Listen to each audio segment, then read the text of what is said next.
Kilala si Mark Don Victor Benitez Alcala, o mas kilala sa pangalan Mark Alcala sa political scene bilang youngest mayor ng Lucena City, at sa basketball arena bilang isang point guard.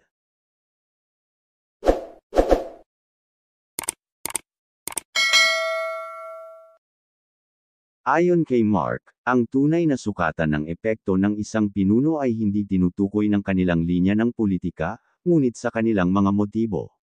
Siya ay nagmula sa isang close-knit na pamilya na may malalim na mga ugat sa politika.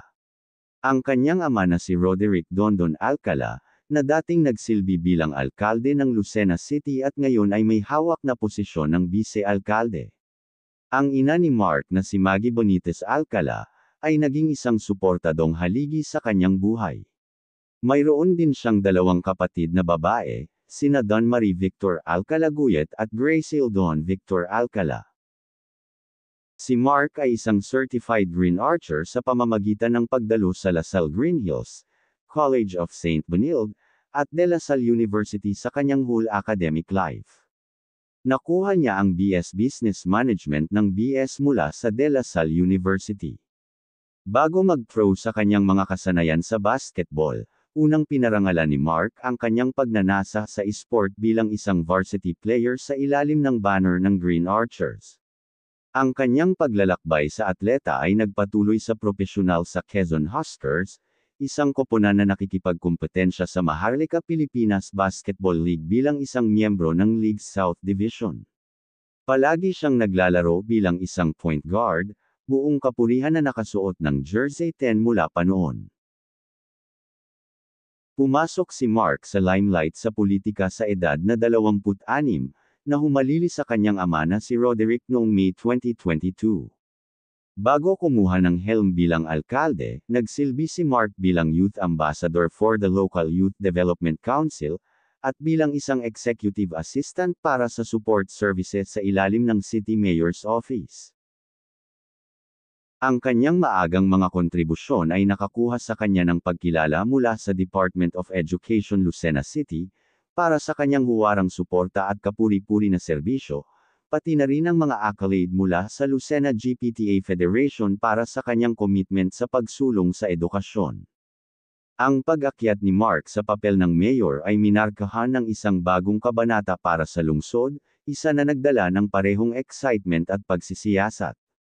Kasunod nito, ang administrasyon ni Mark ay nagtakda ng mga talaan sa mga amusement tax collections at patuloy na nakatanggap ng mataas na marka mula sa Commission on Audit. Pinarangalan ng kagawaran ng kalakal at industriya bilang isa sa nangungunang 5 pinabuting most improved highly urbanized cities. Ang patuloy na pagbabagong anyo ng Lucena ay hinihimok ng pangitain ni Mark ng isang modern, inclusive city. Ang kanyang administration's mantra na, Boom Lucena, na balak niyang maging isang fresh departure mula sa tradisyonal na politika at isang pangako na hinaharap para sa lungsod. Mayroon ng kaya ang pamilya nito at maraming silang mga negosyo lalo na sa Lucena, lalo na't ang kanyang pamilya ay mga politician sa kanilang bayan. Ang mga ilan sa mga kagaya nila na mga public servants ay hindi ipinapakita ang kanilang mga ari-arian o mga naipundar, gaya na lamang ng kanyang bahay, mga sasakyan at iba pang mga investments o mga negosyo nila. Pero makikita sa kanyang mga post sa Instagram na maganda ang kanyang bahay, ito ay napaka-moderno, malawak at napuno ng mga magandang mga decorations at napaka-elegant. Makikita rin ang labas ng bahay pati ang garden na may magandang landscape. Makikita rin na parang nasa condominium ito, napaka-elegant din ang condo at moderno, malamang nasa kanya din ito.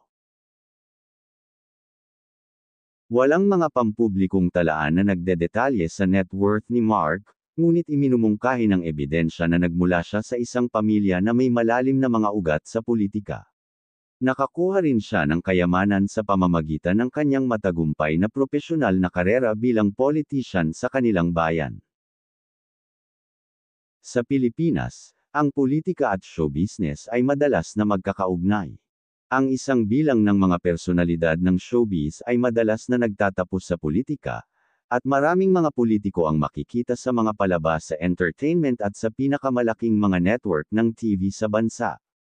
Ang isang mabilis na sulyap sa mga social media account ni Mark ay nagpapakita na mas pinipili niyang panatilihing pribado ang kanyang romantikong relasyon. Gayunpaman, maaaring sorpresa ang ilan na malaman na hindi ito palaging nangyayari. Una siyang lumitaw sa showbiz media radar nang siya ay publiko na nakikipag-date sa kapuso actress na si Ashley Ortega. Hanggang sa halalan ng 2022, ang mga larawan ng dalawa ay makikita ang mga ito sa mga petsa o pagdiriwang ng kanilang mga milestone. Si Ashley ay naruroon upang samahan si Mark nang isampa niya ang kanyang kandidatura para sa alkalde. Hindi pa muling nagkakausap sina Ashley Ortega at Mark Alcala simula nang maghiwalay noong 2022. Inamin ni Ashley na naging mahirap din para sa kanya ang naging breakup nila noon ni Mark.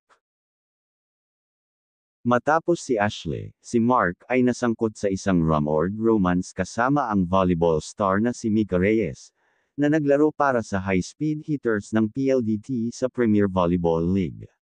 Maalala na gumawa si Mika ng mga headlines bilang dating kasintahan ni Jerome Ponce.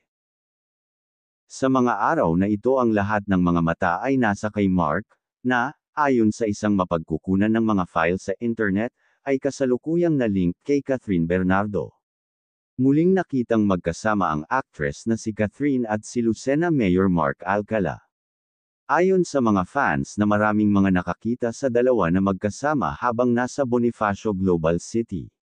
Bukod pa dito ay nakita rin na magkasama ang dalawa sa isang skincare clinic sa Quezon City sa parehas din na araw.